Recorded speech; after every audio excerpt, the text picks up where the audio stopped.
So race 2 of the 2017 Radical Challenge Championship from Donington Park, and it's the race 1 winner, number 21 Bradley Smith, that sits there on pole position alongside the blue and white car of Oliver Barker. And row 2 of the grid, the reigning champion Steve Burgess alongside championship returnee Harry Cockle in the red and yellow machine. The red lights are about to come on now, and as the revs rise, the lights go out. It's a great start from pole position from Bradley Smith. It's not a bad start at all from third on the grid for the reigning champion Steve Burgess at his local circuit. The man from Nottingham looking for the lead of the race, but has to tuck in behind Bradley Smith, has tried to go all the way around the outside from fourth on the grid. Goes Harry Cockle, a fantastic start from Harry, who took a sabbatical last year. He was a front runner in this championship back in 2015, and well, he's back with a bounce. He's hot on the heels of the race 1 winner as they all propel themselves downhill through the crater curves and through the old hairpin for the first time. A very, very full grid of cars this weekend for the opening weekend in the 2017 Radical Challenge Championship. Bradley Smith looking to do already what he did in race number 1, which is build an advantage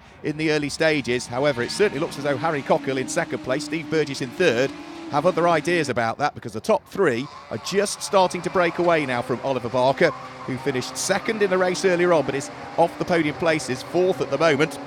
There goes car number 61. That's Christian Jeffrey, all the way from Barbados to race with us this weekend. But the top 3 starting to pull away. The squabble for fourth is on by the look of things, as Rupert Svensson-Cook is starting to give Oliver Barker in fourth position a thing or two to think about. Everybody's safely through the first lap already, though. The margin's starting to build, and certainly for Oliver Barker, he really is under pressure, isn't he? Car number 7, Rupert Svensson-Cook, hugely experienced, looking to try and bear down on the number 22 car. And given any opportunity, will try and take fourth place away. Running wide is Oliver Barker, and that's the opportunity for Rupert Svensson-Cook. That's exactly what he needed. Sweeps his way through on the run through Hollywood and down through the crater curves, and now is up into fourth place. And Oliver Barker, runner-up earlier on today, is now down into fifth position. Any more mistakes may well cost him dear, because he's got cars still queuing up behind him at this stage. Through McLean's corner they'll go. The next of the cars that's looking to try and work its way through is going to be Tom Harvey, who hasn't quite as yet been able to unlock the door to what is fifth position. And also now, because they're holding each other up, it's bringing the orange car into it as well. That's Jack Lang, who was the runner-up in last year's championship at the wheel of car number 2, former single-seater driver. Oliver Barker having a busy race at this stage. Locked brakes from Tom Harvey as he tries to get the car anchored up. Turns his way through the Roberts chicane. Over the start-finish line they'll go. And all of the time you can see that disappearing into the distance is Bradley Smith. So Bradley Smith leads. Harry Cockle in second place, Steve Burgess there in third place. Fourth place is going to be the car in the hands of Rupert Svensson-Cook. And then this battle for 5th, 6th and 7th position, which is still being headed by the blue and white number 22 car of Oliver Barker. And he's got a bit of breathing space for the moment, because I would suggest that Tom Harvey's attentions are now being turned towards that orange car that sits directly behind him, that being Jack Lang. So Tom Harvey hanging on to what is 6th position at the moment. Jack Lang is there in 7th place. Through McLean's corner yet again they'll go.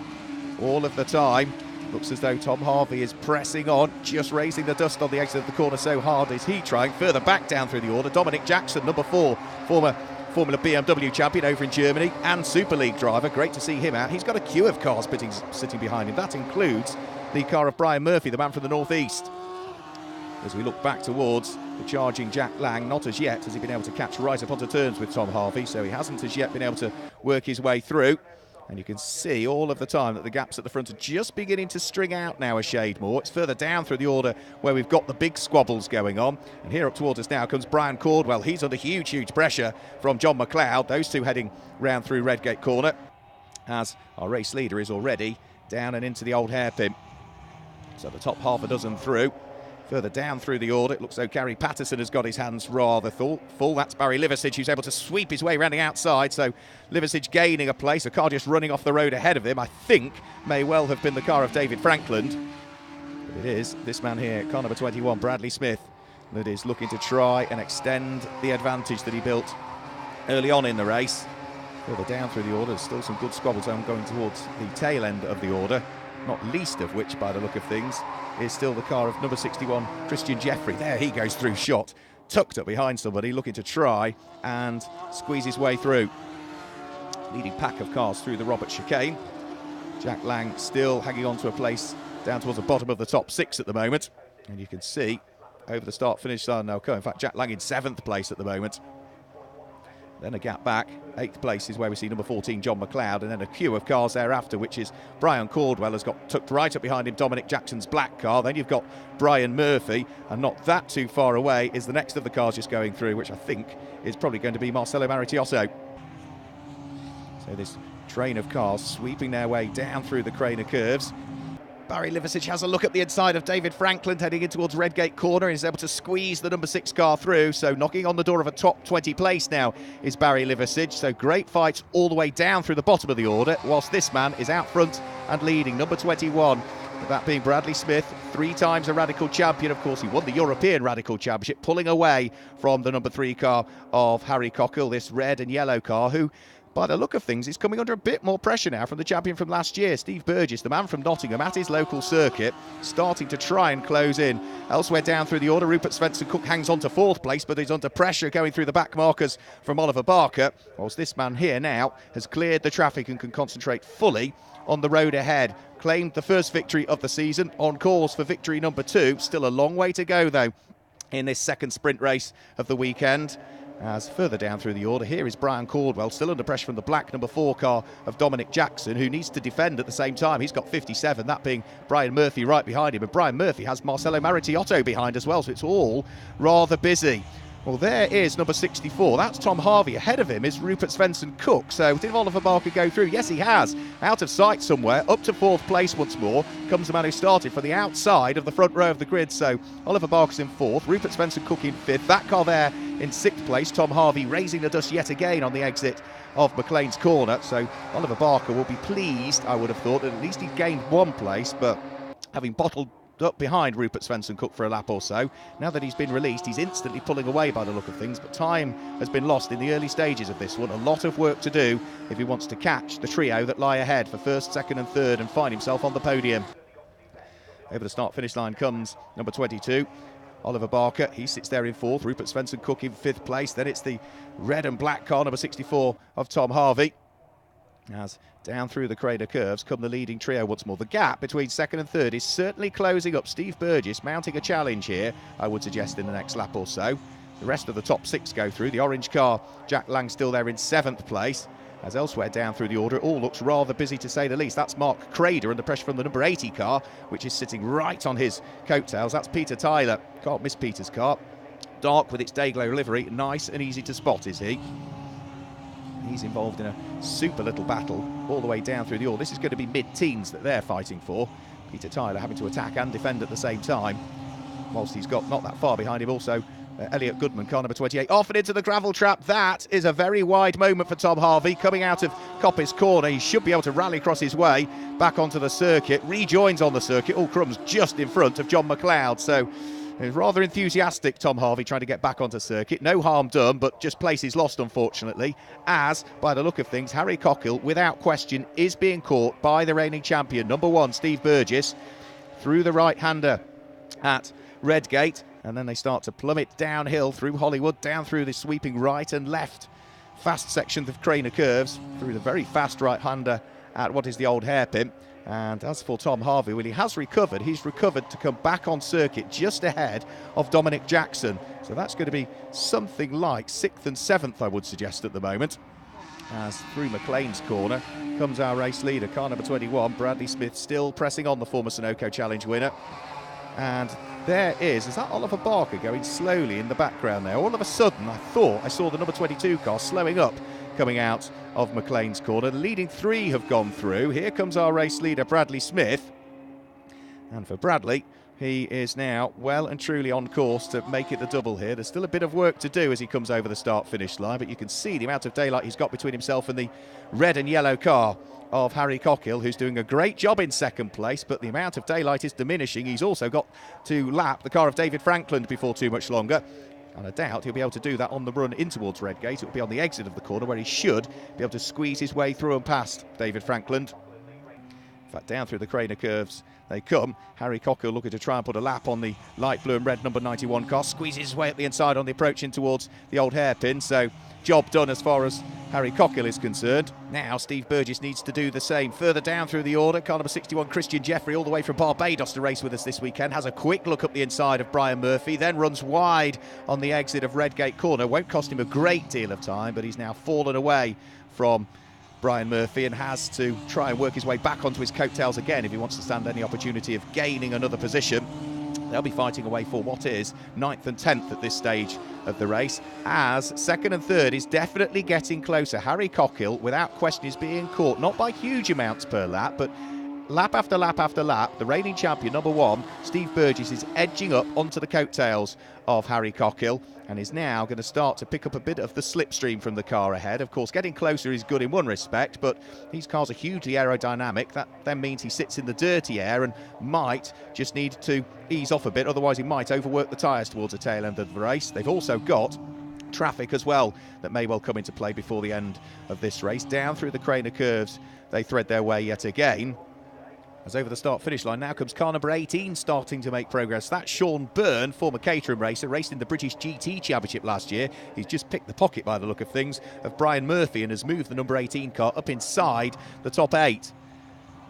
Down through the Craner curves they will work their way, and as they're doing that, we've got some great little fights going on further down through the order, including this one here. Car number 80, Peter Tyler, fighting away with the number 14 car of John McLeod. They are squabbling over positions within the mid-teens at this stage. And as you can see, they're just threading their way through the top section of the Craner curves. The next of the battle's just heading round through the old hairpin. So wherever you look on what is a beautiful day here at Donington Park, there are fights going on down through the order. Number 4, Dominic Jackson, now coming under pressure from Marcelo Maritiotto. That's for the final place inside the top 6. The former single-seater racer just managing to hang on to the place at this stage, and this is for the final 2 podium places. Number 3, which is Harry Cockhill, that great start when the lights went out, moving himself from 4th on the grid up to 2nd, and a place that he hasn't relinquished as yet despite the pressure race long from Steve Burgess. Steve has never quite been close enough. Here is the battle for 6th, 7th, 8th and 9th position. Number 4, Dominic Jackson, coming under pressure from Marcelo Maritiotto. The charging car of Sean Byrne not that far behind, and equally as much number 57, the largely red car but with its yellow and white flashes of Brian Murphy, looking to try and regain a place, having just lost one a lap or so ago. So that quartet head down through the Craner curves. There's also traffic not that far up the road from them as well, so Dominic Jackson can't really afford to get caught through the slower traffic. As by the look of things, here is Harry Cockhill in 2nd place without question now. The reigning champion, number 1, Steve Burgess, has closed the gap yet further between the two of them. Onto the brakes, through the right and the left flicks at Robert Chicane. They work their way over the start-finish line. They've got traffic just up the road. That's number 55, Joe Watts, that might come into play, not at the early part of this lap, but certainly at the latter part of it.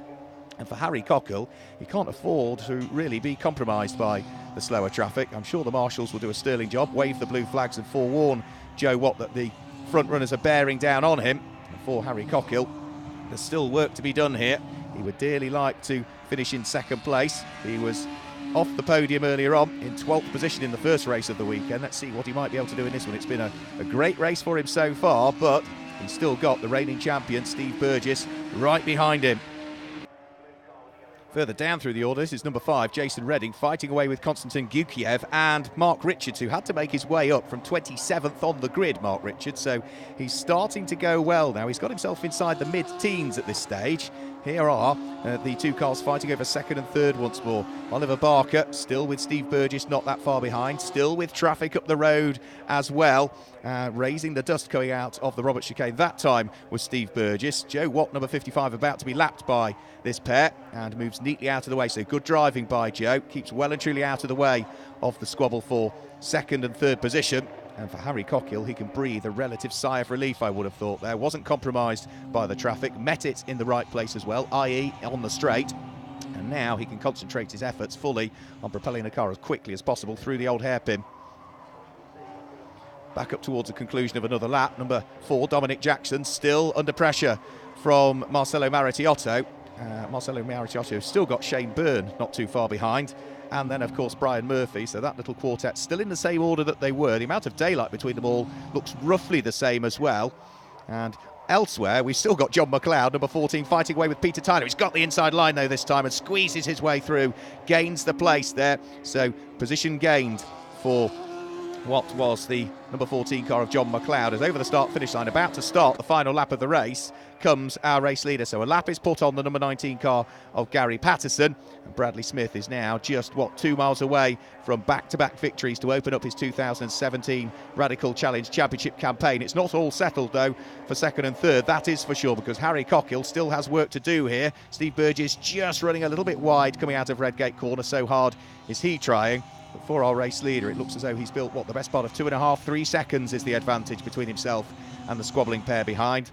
So barring any mistakes or problems, it does look as though it's a double victory for Bradley Smith at Donington Park this weekend. Up towards McLean's, through the right-hander for the final time. Maybe a little bit more traffic to play with over the course of the latter part of this lap, but he's got the advantage. He can just afford to take his time through the traffic as he presses on round through Coppice Corner, the double aplex blind entry right-hander.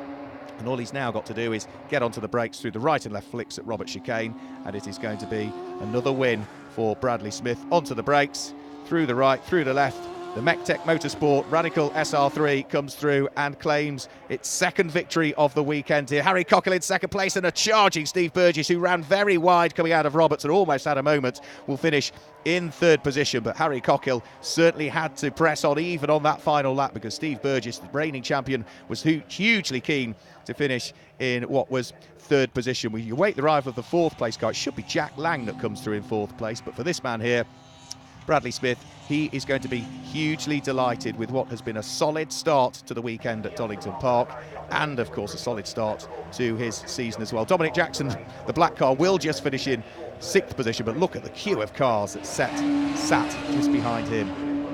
So confirmation of the results then. Car number 21, Bradley Smith, claims the win. Double win for him so far this weekend. Second is number 3, Harry Cockhill. In third is the defending champion, Steve Burgess. Jack Lang, Tom Harvey and Dominic Jackson finished 4th, 5th and 6th, and completing the top 10 for Marcelo Maracchiotto, Sean Bird, Brian Murphy and Christian Jeffrey. The drivers making their way to the podium. Steve Burgess finishing in third position. Second place to Harry Cockhill, who missed out on the podium places earlier on, but it will be a highly delighted Bradley Smith. 2 out of 2 for him so far this weekend. Let's hear from the winner.